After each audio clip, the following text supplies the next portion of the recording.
Bonjour et bienvenue dans ce tout premier épisode de la nouvelle version du podcast qui a changé de nom. Le nouveau nom est Perte de poids réussie. Je souhaitais un titre clair qui représente le but des partages que je vous fais dans ce podcast. Je suis Sylvie, votre coach en nutrition et bien-être. Aujourd'hui, nous allons plonger dans un sujet qui a profondément influencé mon parcours de perte de poids. La différence entre faire un régime et adopter un véritable rééquilibrage alimentaire pour la vie. Si vous ne me connaissez pas encore, permettez-moi de partager un petit peu de mon histoire. J'ai moi-même lutté avec mon poids depuis un très jeune âge. J'ai passé une grande partie de ma vie avec des problèmes de surpoids, essayant régime après régime dans l'espoir de trouver la solution miracle. J'ai testé. Alors, je ne dis pas que ce sont des choses qu'il faut faire, Je vous dis ce que j'ai testé. J'ai testé la soupe aux choux, Weight Watchers, régime hyperprotéiné, des régimes bas en glucides, la mésothérapie, l'auriculothérapie. J'ai pris des pilules brûle-graisse, j'ai vu des nutritionnistes, diététiciennes et autres. Et j'en passe. La liste est à rallonge. Je suis passée par toutes les méthodes possibles. Pendant plus de 20 ans, je me suis retrouvée dans un cycle incessant de perte et de reprise de poids avec le fameux effet yo-yo. Et je comprends à quel point cela peut être émotionnellement épuisant. Si vous avez déjà ressenti la frustration des régimes qui ne tiennent pas leurs promesses, soyez assurés que vous n'êtes pas la seule. N'hésitez pas à venir me partager d'ailleurs vos parcours de perte de poids par message sur les réseaux sociaux si vous vous y reconnaissez. Alors, la quête de la solution miracle, est-ce que cela vous parle? Comme beaucoup d'entre vous, je pense, j'étais à la recherche de la solution miracle qui me permettrait de perdre du poids rapidement et pour de bon. J'ai désespérément cherché cette solution. J'ai consulté des experts, expérimenté toutes les tendances possibles et imaginables. Dès que j'entendais quelque chose de nouveau, je le testais en espérant vraiment que c'était une solution miracle. J'ai dépensé beaucoup de temps, d'énergie et rien ne semblait vraiment fonctionner sur le long terme. Qu'est-ce qui a été la révélation pour moi? Un jour, tout a changé.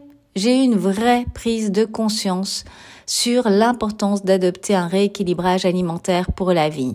Ce n'est pas simplement un régime temporaire, mais bien un changement de vie durable qui se base sur l'implémentation de stratégies au niveau de la nutrition, bien sûr, mais également des habitudes du quotidien pour prendre soin de soi, physiquement et mentalement.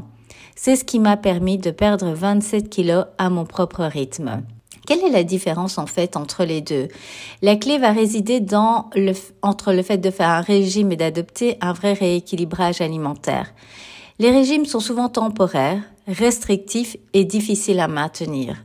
On leur donne souvent une date butoir. Pour telle date, j'aimerais atteindre autant de kilos de perdus.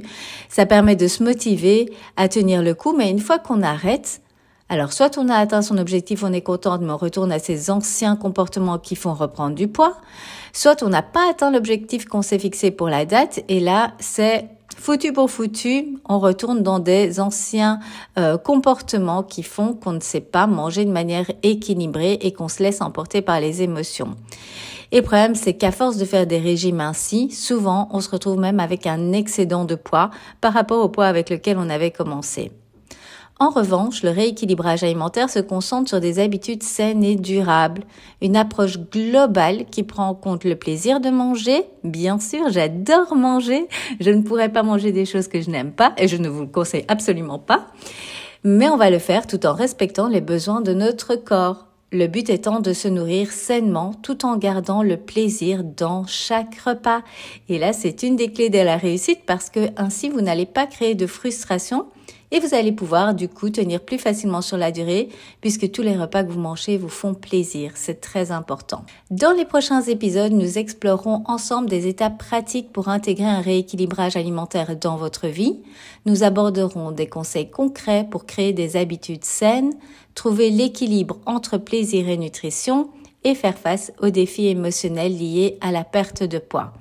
Je suis quelqu'un qui suis très sensible et dans le passé, c'est vraiment cela qui a fait que j'ai pris énormément de poids et donc c'est important de l'inclure dans le travail sur soi.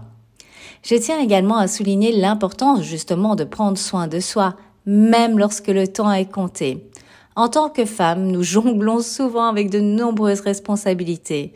Mais s'occuper de soi est une clé essentielle pour un rééquilibrage réussi. En prenant soin de vous en amont, vous aurez plus d'énergie pour vous occuper de toutes vos occupations et pour prendre soin de vos proches. Et je peux vous dire que je vous parle d'expérience. Je pensais ne pas pouvoir prendre de temps pour moi, que c'était juste impossible de rajouter cela en plus de la liste interminable de choses que je devais faire. Alors entre nous, on va être honnête, cette liste, cette to-do list, elle ne s'arrête jamais. Parfois, on a l'impression qu'on y arrive, qu'on la rattrape, qu'on va la finir et puis pouf, il y a de nouvelles choses qui s'ajoutent. Donc, autant prendre du temps pour soi, vu que de toute façon, cette liste sera à rallonge toute notre vie. J'ai fait cela jusqu'au jour où j'ai décidé que c'en était trop et qu'il fallait que cela change.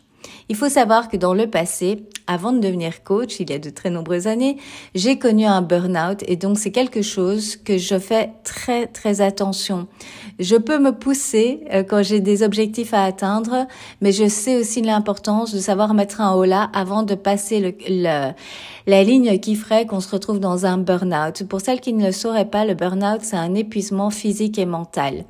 Une fois qu'on y est, ça prend beaucoup de temps de s'en sortir. Donc, je vous recommande vraiment de travailler en amont pour ne pas y arriver. Et si vous l'êtes, bien sûr, de vous faire accompagner. Personnellement, j'ai donc pris conscience qu'il était temps de rechanger des choses et j'ai commencé petit à petit à prendre du temps pour moi. Et je me suis prise au jeu. J'ai commencé vraiment avec des mini-moments. C'était 1 minute par-ci par-là, puis c'était 5 minutes de respiration, de méditation, de m'écouter, écouter comment je me sentais. Et en fait, au plus je l'ai fait, faire ma gratitude, et au plus je l'ai fait, au plus j'ai ressenti les bienfaits. Et ça m'a donné envie de dégager un peu plus de temps pour prendre soin de moi. Alors, je ne dis pas que c'est facile tous les jours. J'ai tous les jours un petit moment pour moi dans ma routine du matin pour démarrer ma journée, mais il arrive que certains jours, je ne puisse vraiment pas parce que la journée est trop chargée, comme ce matin d'ailleurs, mais ce n'est pas grave, on ne cherche pas la perfection. Le but, c'est de le faire le plus souvent possible et si vous ne le faites pas de temps en temps, ça n'aura pas d'impact sur votre bien-être. Alors, en faisant cela, en prenant soin de moi, j'ai remarqué que je suis une bien meilleure coach, une bien meilleure maman, une meilleure femme et un meilleur être humain. Parce que quand on prend soin de soi, qu'on remplit son réservoir, eh bien, on a de quoi donner aux autres. J'espère que ce partage vous aura plu de ce premier épisode de cette nouvelle version du podcast. Avant de conclure, j'aimerais vous offrir quelque chose. J'ai préparé un guide gratuit de 10 conseils pour perdre du poids de la bonne manière. Vous pouvez le télécharger sur sylviecoaching.com/guide 10 conseils. Je vous mettrai le lien en note de cet épisode. Vous allez obtenir des conseils pratiques et simples à mettre en place. C'est mon cadeau pour vous aider à démarrer votre propre parcours vers une vie plus saine.